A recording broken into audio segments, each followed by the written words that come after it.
ಬೆಂಗಳೂರಿನಲ್ಲಿ ತ್ರಿರಂಗ ಯಾತ್ರೆ ಮಾಡ್ತಾ ಇದ್ದೀರಾ, ಯಾವ ಉದ್ದೇಶಕ್ಕಾಗಿ? ಇಲ್ಲಿ ಪೊಲೀಸವರೆಲ್ಲ ನಿಮ್ ಕಡೆ ಅರೆಸ್ಟ್ ಮಾಡ್ತಾ ಇದ್ರೆ, ನೀವೇನೋ ಪರ್ಮಿಷನ್ ತೆಗೆದುಕೊಂಡಿಲ್ಲ ಅಂತ.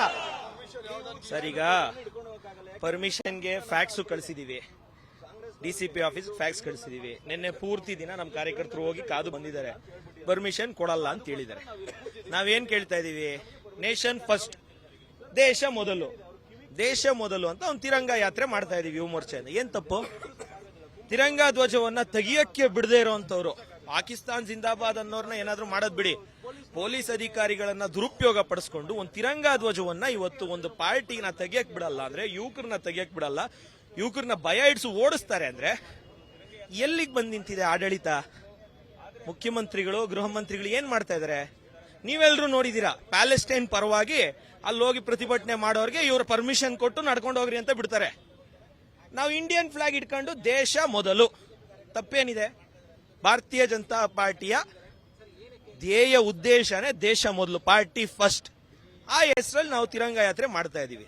ಇದ್ರ ವಿರುದ್ಧವಾಗಿ ನಮ್ಮ ಎಲ್ಲ ಯುವ ಮೋರ್ಚಾ ಕಾರ್ಯಕರ್ತರು ಉಗ್ರವಾಗಿ ಪ್ರತಿಭಟನೆ ಮಾಡ್ತೀವಿ. ನಾವು ಯಾವುದೇ ಕಾರಣಕ್ಕೂ ಇದು ಪ್ರತಿಭಟನೆ ಅಲ್ಲ, ಎಲ್ಲ ದೇಶಭಕ್ತರು ಇಲ್ಲಿಗೆ ಬರ್ತಾರೆ.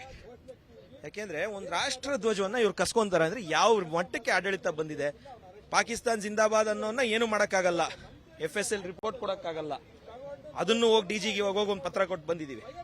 ನಾವ್ ಎಲ್ಲಾದ್ರೂ ಏನಾದ್ರೂ ಗಲಾಟೆ ಮಾಡ್ತಾ ಇದಾವ? ಏನ್ ಮಾಡ್ತಾ ಇದೀವಿ? ಫ್ಲಾಗ್ ಇಟ್ಕೊಂಡಿಲ್ಲ, ಏನು ಬಿಜೆಪಿ ಫ್ಲಾಗೂ ಅಲ್ಲ, ರಾಷ್ಟ್ರ ಧ್ವಜವನ್ನ ಬಿಡ್ತಾ ಇಲ್ಲ. ಈ ರೀತಿ ದುರಾಡಳಿತ ಮಾಡ್ತಿರುವಂತ ಸರ್ಕಾರದ ವಿರುದ್ಧ ಈ ಪ್ರತಿಭಟನೆ ಮುಂದುವರಿಯುತ್ತೆ ಸರ್. ನೀವು ಪರ್ಮಿಷನ್ ತೆಗೆದುಕೊಂಡಿಲ್ಲ ಅಂತ ಪೊಲೀಸರು ಹೇಳ್ತಾ ಇರ್ತಾರೆ. ಈಗ ನೀವು ಭಾರತದಲ್ಲಿದ್ದೀರೋ ಅಥವಾ ಪಾಕಿಸ್ತಾನದಲ್ಲಿದ್ದೀರೋ ಅಂತ ನಿಮಗೆ ಮೊದಲನೇ ಅದು ಕೇಳಬೇಕಾಗುತ್ತೆ. ಯಾಕೆಂದ್ರೆ ಭಾರತದಲ್ಲಿ ಇದ್ದವನು ಪ್ರತಿಯೊಬ್ಬ ಭಾರತೀಯನು ತನ್ನ ಧ್ವಜವನ್ನ ಹಿಡ್ಕೊಂಡು ಹೋಗೋದಕ್ಕೆ, ಅಭಿಮಾನದಿಂದ ಹಿಡ್ಕೊಂಡು ಹೋಗೋದಕ್ಕೆ ಸದಾ ಸಿದ್ಧ. ಅದರಲ್ಲೂ ನಮ್ಗೆ ಇತ್ತೀಚೆಗೆ ನಡೆದಿರ್ತಕ್ಕಂಥ ಘಟನೆಗಳು, ಪಾಕಿಸ್ತಾನಕ್ಕೆ ಜೈಕಾರನ್ನ ಹೇಳತಕ್ಕಂಥದ್ದು, ಬೆಂಗಳೂರಿನಲ್ಲಿ ಬಾಂಬ್ ಬ್ಲಾಸ್ಟ್ ಆಗುವಂಥದ್ದು, ಇವೆಲ್ಲ ನೋಡಿದಾಗ ನಮ್ಮ ಜನಕ್ಕೆ ನಾವು ಒಂದು ಸ್ಫೂರ್ತಿಯನ್ನ ತುಂಬಲಿಕ್ಕೆ, ಭಯೋತ್ಪಾದಕರ ವಿರುದ್ಧವಾಗಿ ನಾವು ಇರಲಿಕ್ಕೆ, ಗಟ್ಟಿಯಾಗಿ ನಿಂತ್ಕೊಳ್ಳೋದಿಕ್ಕೆ ಅಂತ ಹೇಳಿ ಇವತ್ತೊಂದು ಕರೆಯನ್ನ ಕೊಟ್ಟಿದ್ವಿ. DCP ಅವರು ಕೇಳಿದ್ವಿ, ಇಲ್ಲ ನೀವು ಭಾರತ ಧ್ವಜ ಹೆಂಗ್ ಹಿಡ್ಕೊಂಡು ಹೋಗ್ತೀರಾ, ನೀವು ಆಗೋದಿಲ್ಲ ಪರ್ಮಿಷನ್ ಅಂತ ಹೇಳಿದ್ದಾರೆ. ಅದನ್ನ ಹೇಳಿದಾಗ ನಾವೇನ್ ಮಾಡ್ಬೇಕು? ನಾವು ಭಾರತೀಯರು, ನಮಗೆ ಹೆಮ್ಮೆ ಇದೆ, ಭಾರತದ ಧ್ವಜವನ್ನ ಎಲ್ಲಿ ಬೇಕಾದ್ರೂ ಹಾರಿಸಬಹುದು ಅಂತ ಹೇಳಿ. ಆ ತರ ರೂಲ್ಸ್ ಇಲ್ಲ, ಇಲ್ಲೇ ಹಾರಿಸಬೇಕು ಅಲ್ಲೇ ಹಾರಿಸಬೇಕು, ನಾವು ಭಾರತ ಧ್ವಜವನ್ನ ಹಾರಿಸಬೇಕು ಅಂತ ನಾವು ಹೊರಟಿದೀವಿ. ಅವ್ರು ಅರೆಸ್ಟ್ ಮಾಡಂಗಿದ್ರೆ ಅದು ಅವ್ರ ಧರ್ಮ. ಯಾಕೆಂದ್ರೆ ಇದು ಕಾಂಗ್ರೆಸ್ ಧರ್ಮ. ಕಾಂಗ್ರೆಸ್ ಧರ್ಮ ಏನು ಅಂತಂದ್ರೆ, ಭಾರತೀಯರು ಯಾರು ರಾಷ್ಟ್ರ ಧ್ವಜವನ್ನ ಮತ್ತೆ ರಾಷ್ಟ್ರೀಯತೆಯನ್ನ ಎತ್ತಿಡ್ತಕ್ಕಂಥ ಕೆಲಸವನ್ನ ಯಾರಾದ್ರೂ ಮಾಡಿದ್ರೆ ಅವ್ರನ್ನ ಅರೆಸ್ಟ್ ಮಾಡಿ ಅಂತ ಕಾಂಗ್ರೆಸ್ನವ್ರ ರೂಲ್ಸ್ ಇದೆ. ಅದೇ ಅವ್ರ ಪಾಡ್ಗೆ ಅವ್ರು ಮಾಡ್ತಾ ಇದಾರೆ, ನಮ್ಮ ಪಾಡ್ ನಾವು ಮಾಡ್ತಾ ಇದೀವಿ. ಏನಕ್ಕೆ ಸರ್ FSL ವರದಿಯನ್ನ ಬಹಿರಂಗ ಪಡಿಸ್ತಾ ಇಲ್ಲ ಸರ್ಕಾರದವರು?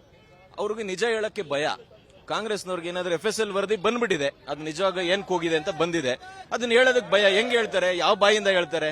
ಜನ ಹೋಗಿದ್ದಾರಲ್ಲ ಮುಖಕ್ಕೆ. ಸೊ ಅದಕ್ಕೋಸ್ಕರ ಅದನ್ನ ಹಿಡಿದು ಇಟ್ಕೊಂಡಿದ್ದಾರೆ. ಅದಾಗ್ಲೇ ಬಂದಿದೆ, ನೀವು ಯಾರಾದ್ರೂ ಪೊಲೀಸ್ನವ್ರಿಗೆ ತಿಳ್ಕೊಂಡಿರೋರಿಗೆ ಕೇಳಿ, ಬಂದಿದೆ, ಬಟ್ ಅದನ್ನ ಹೇಳ್ತಾ ಇಲ್ಲ. ಅನುಕ್ಷಣದ ಸುದ್ದಿಗಳಿಗಾಗಿ ವಿಸ್ತಾರ ನ್ಯೂಸ್ ಯೂಟ್ಯೂಬ್ ಚಾನೆಲ್ ಸಬ್ಸ್ಕ್ರೈಬ್ ಮಾಡಿ. ಹೊಸ ಸುದ್ದಿಗಳ ನೋಟಿಫಿಕೇಶನ್ಗಾಗಿ ಬೆಲ್ ಐಕಾನ್ ಕ್ಲಿಕ್ ಮಾಡಿ. ಲೇಟೆಸ್ಟ್ ಅಪ್ಡೇಟ್ಸ್ಗಾಗಿ www.vistaranews.com ವೆಬ್ಸೈಟ್ಗೆ ವಿಸಿಟ್ ಮಾಡಿ. ಅಂಗೈಯಲ್ಲೇ ಜಗತ್ತಿನ ಸುದ್ದಿ ತಿಳಿಯಲು ವಿಸ್ತಾರ ನ್ಯೂಸ್ ಕನ್ನಡ ಆಪ್ ಡೌನ್ಲೋಡ್ ಮಾಡಿ.